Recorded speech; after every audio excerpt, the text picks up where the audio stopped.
Mga brothers, nilabas na nga ng Honda Motors Philippines ang inaabangan nating sports underbone. Yan nga ang Winner X 150 na may tatlong variant na standard version, ABS Premium at ABS Racing. Newly design na nga ang physical appearance nito na parang inspired ang front facing sa Honda Click 125. Pagdating naman sa ledgi, para naman itong track ready na underbone bike.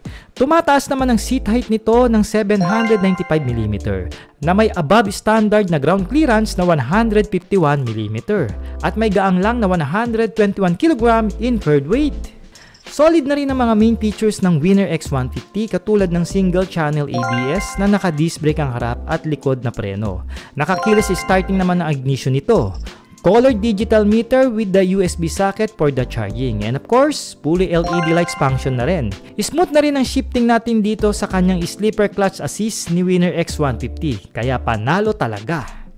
What we have in the engine is 149cc, single cylinder, double overhead cam with 4 valves.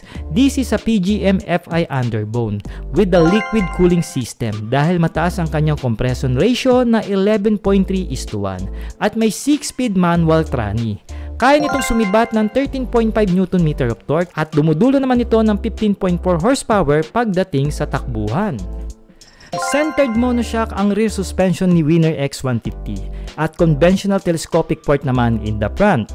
Cast wheel mags naman ang ating makikita sa rim nito na may standard size na 17 inches. And 4 color variant naman ang ating pagpipilian sa motor na ito, mga brothers.